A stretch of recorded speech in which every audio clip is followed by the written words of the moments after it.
Hola, queridos amigos, les saludamos en este día miércoles. Ya estamos en marzo, el mes de la primavera, y creo que es necesario agradecer a Dios por darnos la bendición de participar ya del tercer mes de este 2023. Hoy continuamos con nuestros temas que Dios nos permite compartir con ustedes y hoy quiero hablar de la primera gran inundación. La Biblia lo llama diluvio, pero vamos a hablar de la primera gran inundación. ¿Sabe usted que este evento en la Biblia tiene un porqué y también tiene un para qué? Dios, las cosas que Él decide realizar, siempre tienen un porqué y un para qué. Para que nosotros podamos entender un poquito sobre esta gran inundación, pues quiero remontarme a un poquito de historia que inicia desde el libro de Génesis. ¿Sabe usted que después de la muerte de Abel en manos de su hermano Caín, Adán y Eva tuvieron su tercer hijo? Y a este tercer hijo le pusieron por nombre Set. Y el nombre de Set significa señalado o compensación. Ellos decían que era una compensación que Dios les había dado en lugar de Abel, a quien había matado Caín, su hermano. Cuando esto sucede, mis queridos amigos, hay una evidencia muy fuerte en la Biblia que aunque la adoración a Dios y la alabanza no eran desconocidas totalmente, sí es bien cierto que se había convertido en una práctica olvidada como consecuencia del pecado reinante. No se desconocía la adoración, pero sí se había olvidado. Y todo esto nos muestra una gran diferencia que existía entre los tiempos de estas dos razas, la de Caín y la de Set. Eh, la, la línea de Set se convertiría en una profesión de su fe y de alabanza a Dios por parte de este tercer hijo de Adán y Eva. Y esto nos ayuda a percibir que Dios estaba propiciando, Dios estaba echando a andar ese diseño de un camino a través del cual se pudiera cumplir la promesa del Génesis 3:15, que nos dice lo siguiente: haré que tú y la mujer sean enemigas, pondré enemistad entre sus descendientes y los tuyos, un hijo suyo te aplastará la cabeza y tú le morderás el talón.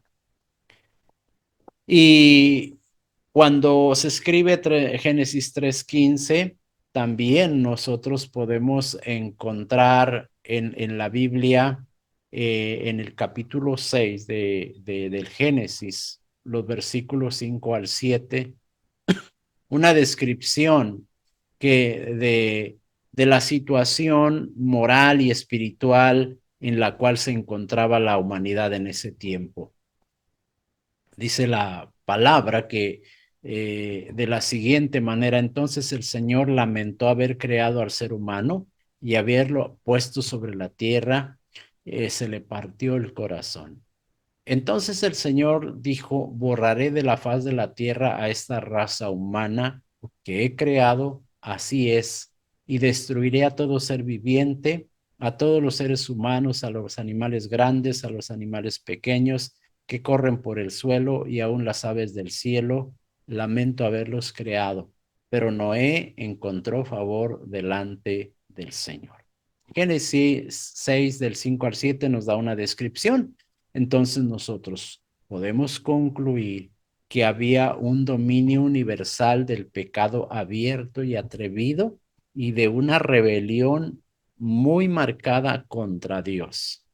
Y esto se introduce entre las diferencias que había de los cainitas y de los setitas.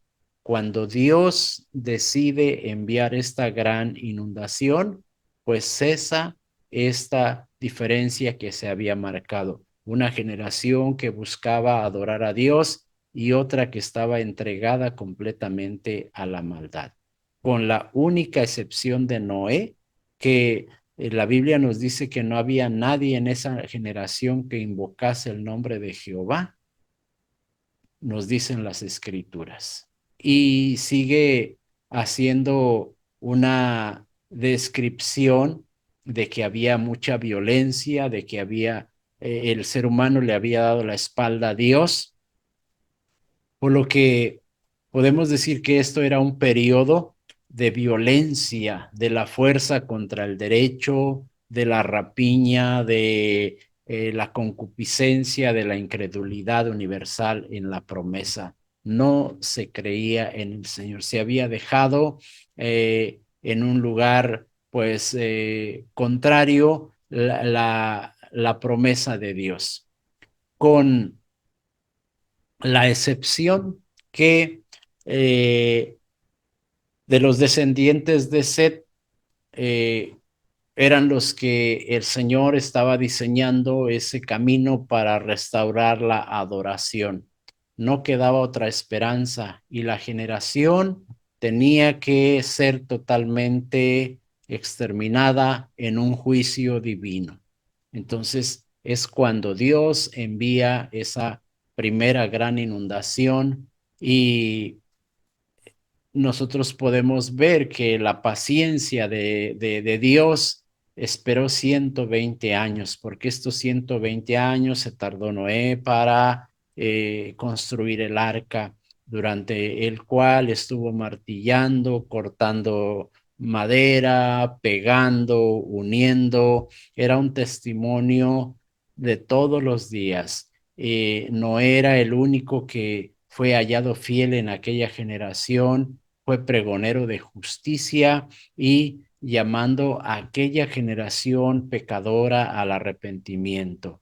Aquí nosotros podemos reflexionar que el diluvio estaba a la puerta, la gran inundación.